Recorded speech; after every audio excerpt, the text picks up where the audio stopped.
Hi there, my name is Kevin, and I'm the founder of the Mentors in Tech program. This is an info session for the NSF ExLENT CTCtoAI Student Fellowship for the 2025 to 2026 school year. Let's decode the acronym first, which will help explain the fellowship. This is a fellowship with a $3,300 student stipend made possible by the National Science Foundation, NSF.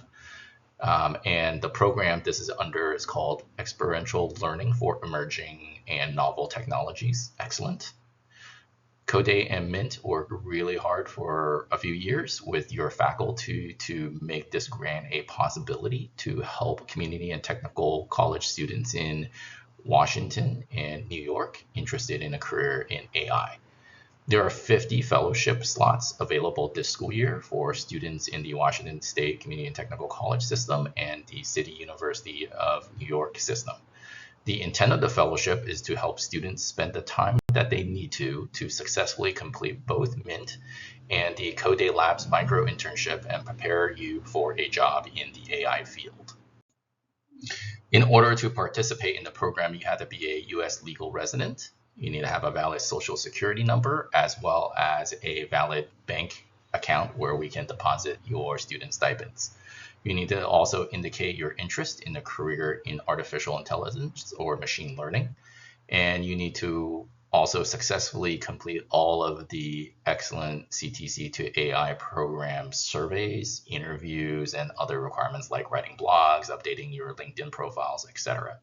And we need to be able to use your student data in our NSF study and research that we'll be conducting. And if students are unable to complete program requirements on time or failing to meet other program requirements, they will be withdrawn. The Mentors in Tech part of the requirements is that as a student fellow, you need to complete all your Mint monthly program requirements on time, complete all your student information form and training form, successfully complete all your mentor meetings and reflections, attend all of the Mint workshops and complete those reflections, and apply to 4 jobs every month, as well as progressing successfully through the Mint topics laid out for you and doing things like the mock interviews and things like that. Requirements for the CodeDay component of the fellowship include successfully completing the CodeDay Labs micro internship sometime during the 25-26 school year. There's a couple options, December, January, March, April, or May, that you can choose whichever one of those months that works best for you.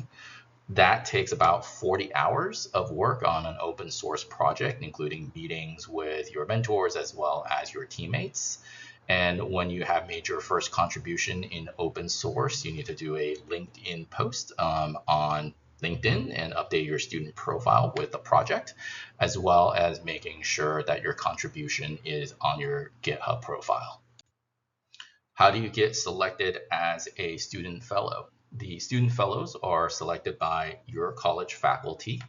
And if you want to be a part of it, you need to fill out the portion where you say you would like to be considered for becoming a student fellow in the Mentors in Tech information form that you would like to participate.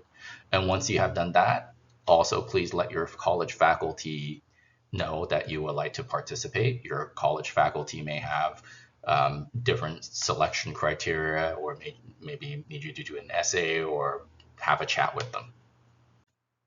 The purpose of the fellowship is to help you spend focused time on both Mint and CodeDay to help you land your next job.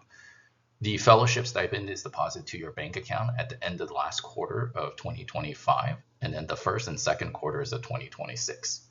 The CodeDay micro internship stipend is deposited on the quarter that you completed. So if you complete your micro internship program requirements in January, the stipend will be deposited at the end of the first quarter, which is March. And if you complete it in April, it will be deposited in June.